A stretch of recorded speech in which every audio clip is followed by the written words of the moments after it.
Chapter 56. Mickey sat at a table twirling the olive in her martini. Staring at the triangular glass, she remembered the first time she drank a martini, and, once again, her thoughts were drawn to Jason. He was the one who got her to try one the first time, and when she tried it, she crossed her eyes and told him it tasted like a doctor's office.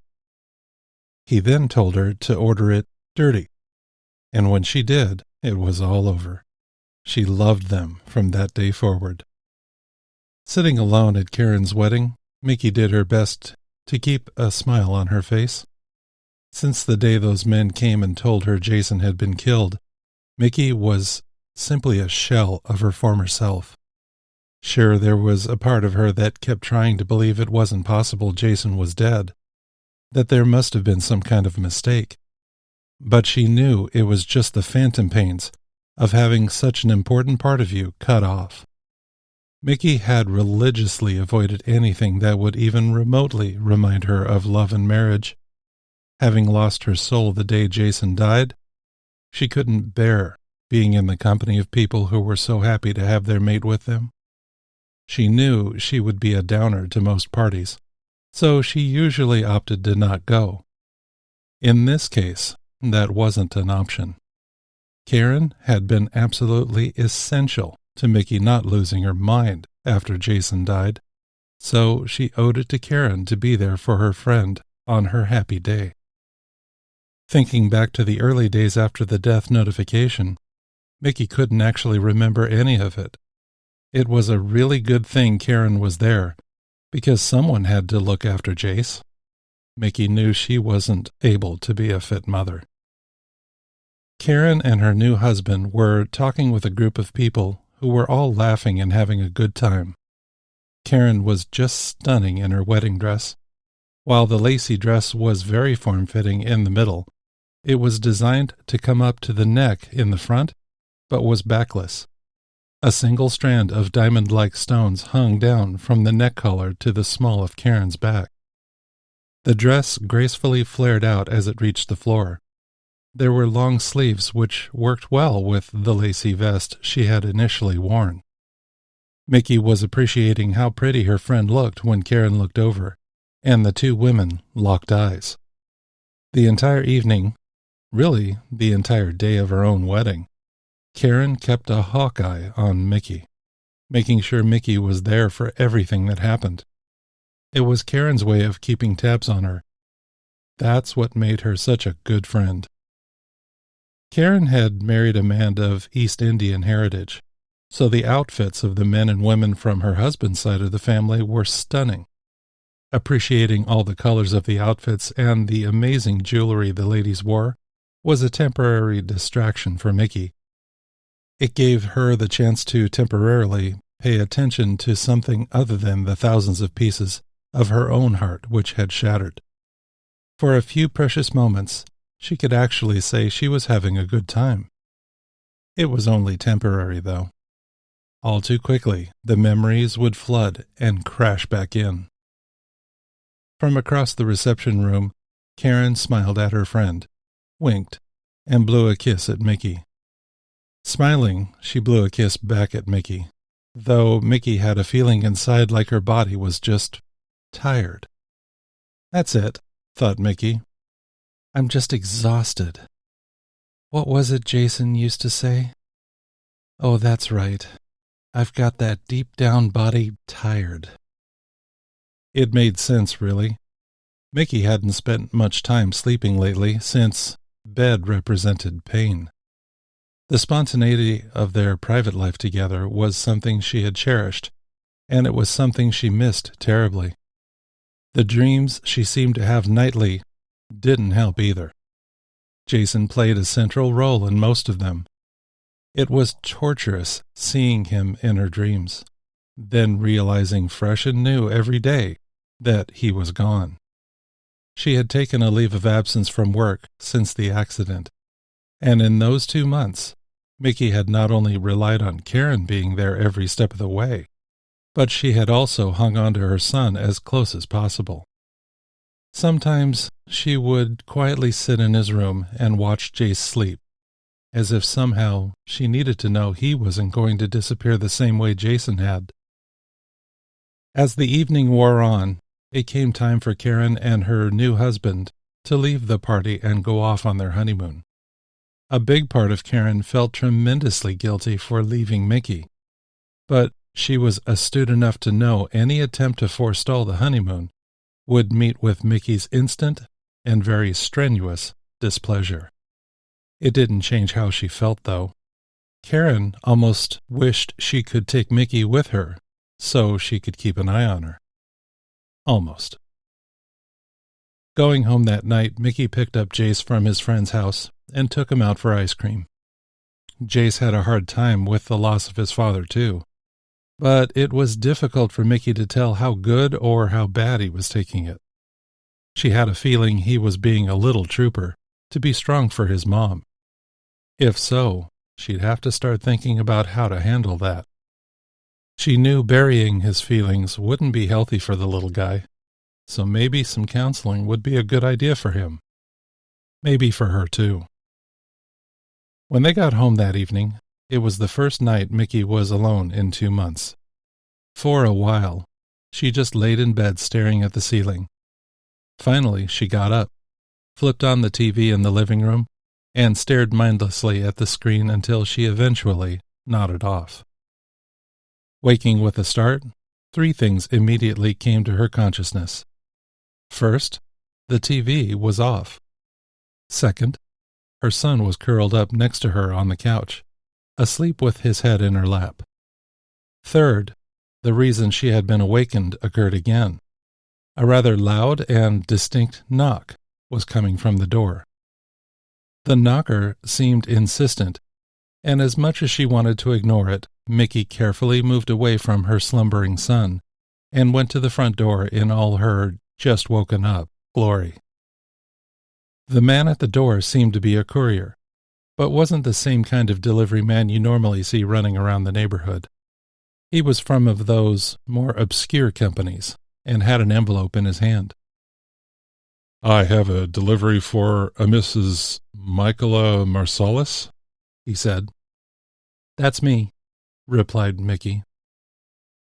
Jutting out the clipboard, he simply said, "Please sign here."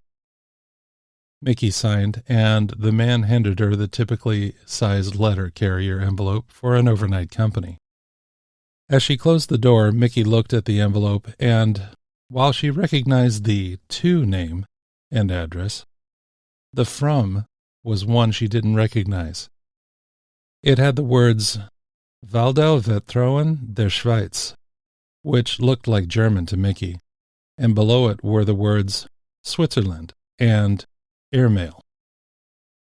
In her morning stupor, she thought this was something coming for Jason, so she yawned, put the envelope down on the table near the front door, and returned to her warm place on the couch, carefully returning her lap to its place underneath Jace's head. Mickey laid there, thinking how glad she was that she wasn't totally alone.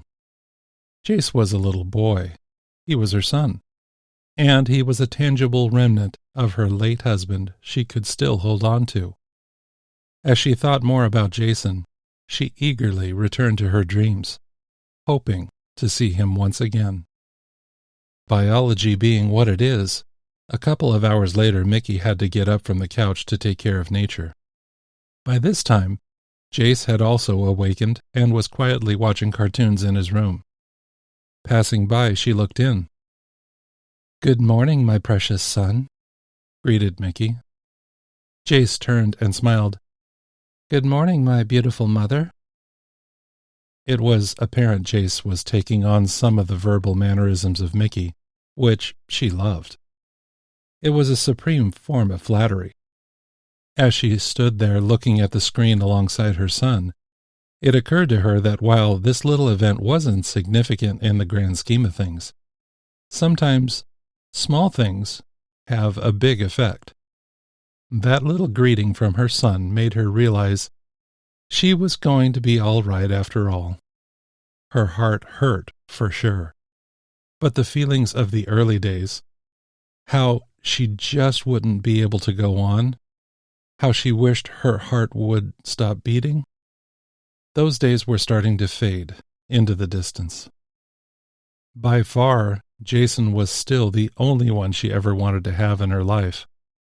But Jace's simple little greeting helped her see that not only does life go on, but giving herself permission to be happy, to enjoy something, anything, didn't constitute a betrayal to her dead husband.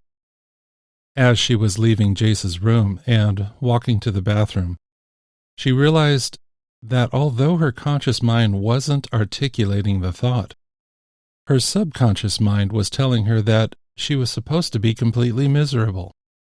It was as if part of her heart kept telling her anything less would constitute a message to the world saying she must not have loved Jason as much as she claimed she did.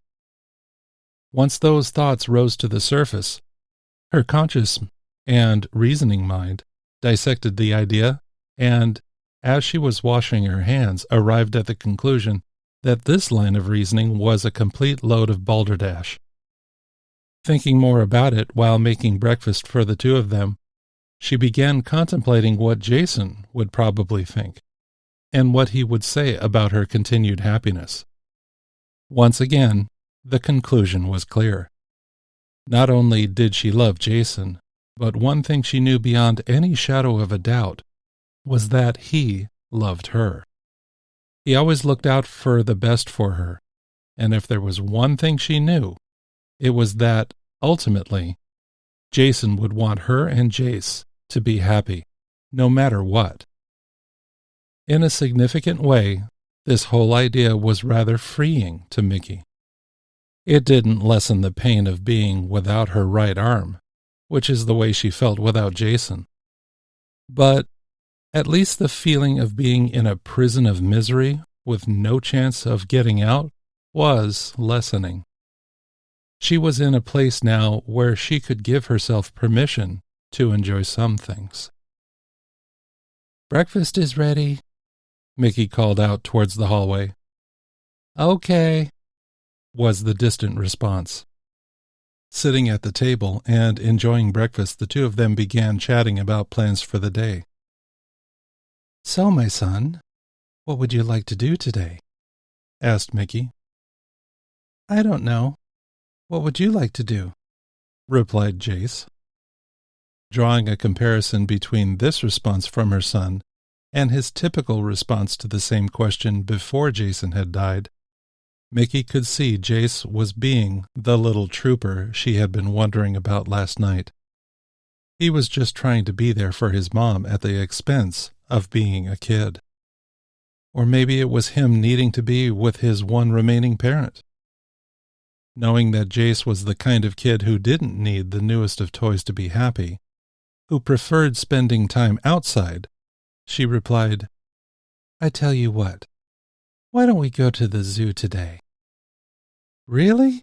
was the enthusiastic reply from her son. Jace loved the animals at the zoo. In fact, he occasionally said he wanted to be a zookeeper when he grew up. Perhaps that actually meant he wanted to be a biologist or a veterinarian, but the simple truth was this little boy loved animals. "Really? We can go as soon as you get dressed and your room is clean." Not letting any more time go by, Jace shot off his chair and left his half-eaten breakfast with no further thought about it. Mickey's first reaction was to call him back to his plate. Instead, she just relaxed and watched a very excited 11-year-old run down the hallway to live up to his end of the agreement. Knowing Jace would be ready at lightning speed, knowing she would have to point out what he missed in cleaning his room, and knowing she would have to send him back to brush his teeth or comb his hair, she smiled and cleared the table. Making her way to the bedroom, she chose her clothes for the day and got dressed. As predicted, she had to send Jace back a few times to complete the tasks he missed. But soon enough they were out the door, and for the first time in months, they were actually smiling and enjoying themselves. The day was absolutely perfect. A cool breeze tempered the hot sun, and the sights and smells of the zoo were exactly what Jace was hoping for. Today was extra special because he was able to get in and pet some of the animals, his absolute favorite thing to do. Around lunchtime, they stopped at a restaurant in the zoo and ate some pizza together, with Jace excitedly talking about the names of the animals he had memorized. He impressed Mickey, not only with all the names he had memorized, but also some interesting facts about each of them. On more than one occasion, Mickey admitted to Jace she hadn't known this or that fact. After lunch, they returned to the animals, and this time they concentrated on the part of the zoo featuring marine life, reaching in to touch the different animals like the starfish. Jace was so in his element that Mickey had to work at keeping an eye on her son. Jace was single-minded, like his father. Stab. Shaking herself away from thoughts that would take her down a dark road, she nestled in right next to Jace and did her own bit of discovery with her son. The day wore on, and the two of them ended up having a really good time. After the zoo, they decided to go see a new animated movie playing at the theater, which made a good day great for both of them. They had each other, and for now, that was enough for both of them. They returned home tired and ready for bed. Jace went straight to his room, and after tucking him in with a good-night kiss, Mickey retreated to the living room to enjoy the fireplace and a glass of Moscato. Noticing a book she had been reading up until 2 months ago, Mickey decided to crack it open again and continue reading. Ultimately, the fire burned out and the wine glass was empty. Her eyelids began their up-and-down dance, and, clearly, it was time for bed. Getting up from the couch, she made her rounds to make sure the doors were locked and the windows were closed and latched. Checking the front door, she noticed the envelope which had come for Jason that morning, and decided to put it on his desk. Since that fateful day, she hadn't touched the desk at all, so a slight film of dust now showed. In the same way she had refused to enjoy anything up until today, a part of her was treating his desk as a sort of shrine. Placing the envelope on the desk, she glanced at it once again. This time it registered that it wasn't addressed to Jason, but was, in fact, addressed to her. Wrinkling her eyebrows for a moment, she picked it up once again and looked at the address and markings on the front. Turning it over to see if there was anything on the back that would help her know who it had come from, she pulled the tab to open the large envelope. Dumping the contents onto the desk, 4 items appeared. First was a cover letter.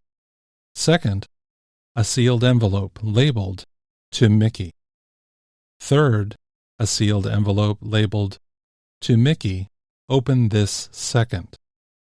Finally, a sealed envelope labeled "Open me last." Now completely awake, Mickey looked at the second envelope and muttered to herself, "What is going on here?" The cover letter was the easiest thing to start reading, so she held it up to the light. Dear Mrs. Marsalis, on the date referenced above, Mr. Jason Marsalis contracted with this office to be the caretaker of an annuity for him. This annuity isn't the type of annuity that results in the payment of money, but is the type of annuity that results in the delivery of valuables and other items we hold in safekeeping in our vaults. As long as the space rent is paid, we keep the items safe for the renter. If the account defaults, then we follow previous arrangements made with the owner of the items to deliver such items to a party of the owner's choosing. Mickey looked over at a picture of her and Jason on the desk, and thought to herself how, even in death, Jason was now reaching out to take care of her. Mickey's eyes started to water. Looking down at the letter, she continued to read. Even though this contract was only taken out 3 months ago, Payments for the annuity have ceased, and our efforts to contact Mr. Marsalis have been unfruitful. Due to this, we are exercising the termination clause of the safekeeping contract with Mr. Marsalis and are herewith delivering the items held in safekeeping. It is our sincere hope that all is well with Mr. Marsalis, but if not, we wish to render our sincere condolences. Very truly yours, Heinrich Mohr, Account Manager, Waldau Vertrauen der Schweiz, Waldau Trust of Switzerland. Looking at the 3 remaining envelopes, the next logical one to open was to Mickey. Knowing she would probably need the support, she took a seat on the couch in Jason's office, opened the envelope, and began to read. To my dearest Mickey, whenever I think of you, the only word that comes to mind is heartless. Don't worry. I think of this word because it's me without a heart. So many years ago, when we were both still in school, I gave you my heart, and it was on that day I realized the sound of each beat of my heart sounded like your name. Each time we're apart, my love, I realize I don't own my heart anymore. You do. You keep it in a warm spot in your pocket, keeping it safe from harm. No, it isn't you without a heart, it's me. I've been robbed by the most enticing, alluring, fascinating, and beautiful thief in the world. The problem is that every moment we aren't together, my blood stops moving, my eyesight fails, my hearing fades, and my body goes limp. I have so many memories of our time together. I often reflect on them and wonder, was it real? Did my time with her really happen? Was I really that happy? Am I really that happy? Mickey, I came to the conclusion a long time ago that I don't want my heart back. I freely give it to you for safekeeping, hoping you will always have it, and that I can come and visit it whenever I want. When I am with you, my mind and body recharge, allowing me to face the new day with vigor. When we are together, the wind blows again, the mountain streams flow again, the falcon cry pierces the morning sage again. Your kiss is the vodka in my martini, the beat in my heart, the fun in my roller coaster, and the sigh of the embrace. Why is it that you can never appreciate the moment until the moment is gone?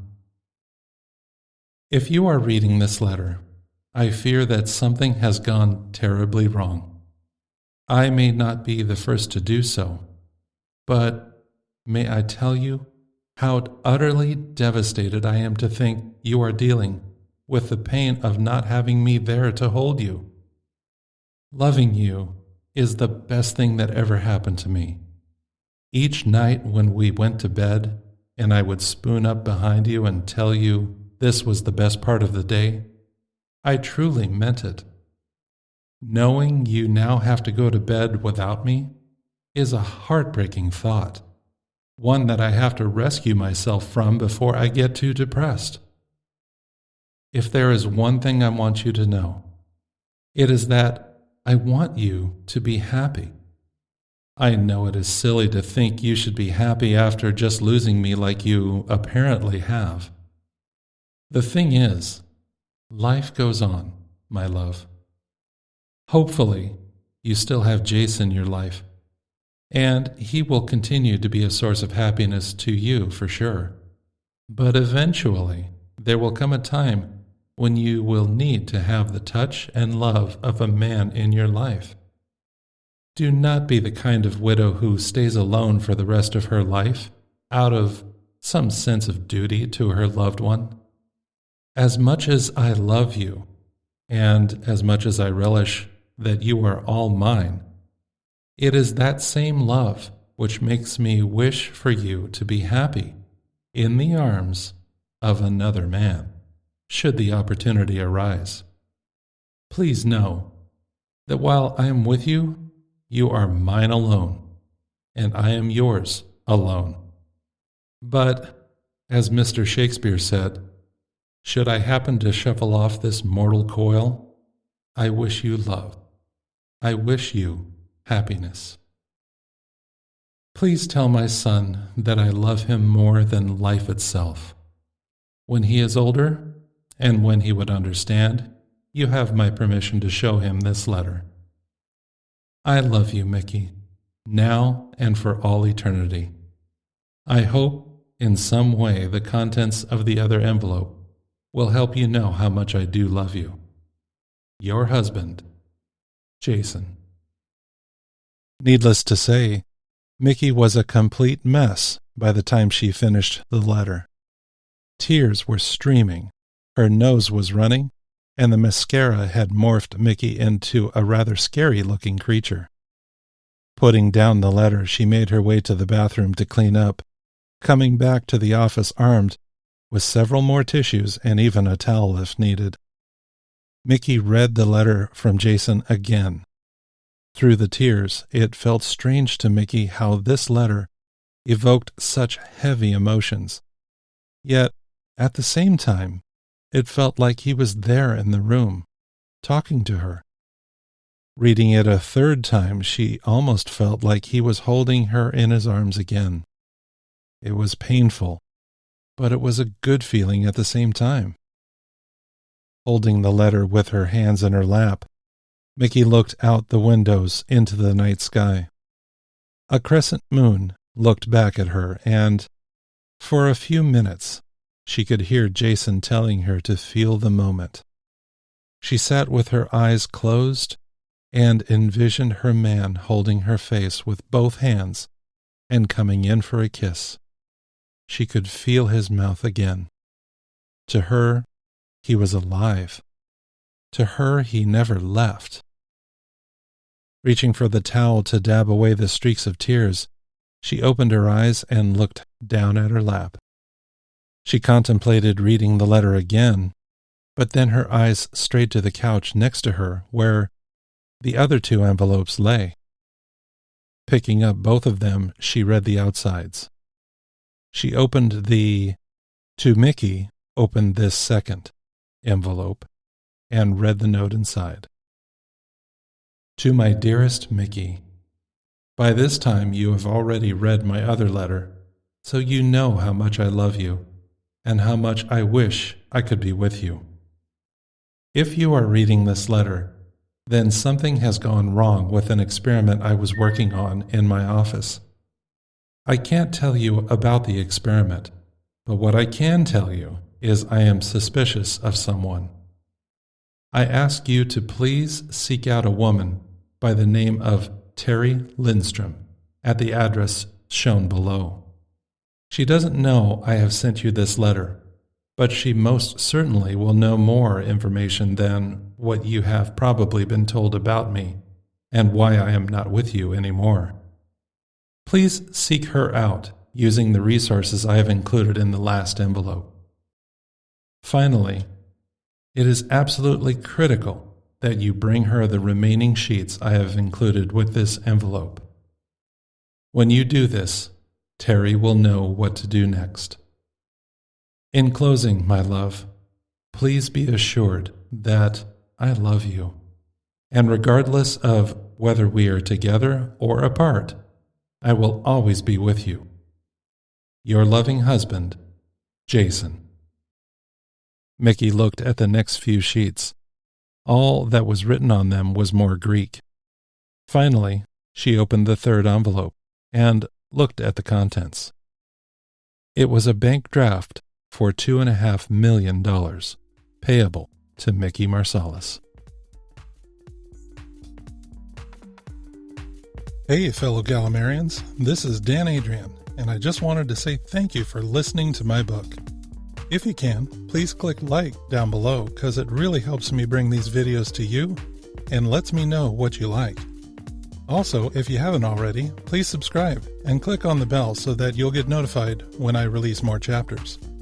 If you have any questions about this or any other of my books, or if you want to know more about what it takes to write a novel like this one, please make sure you leave your question in the comments below. Thanks again. I'll see you soon.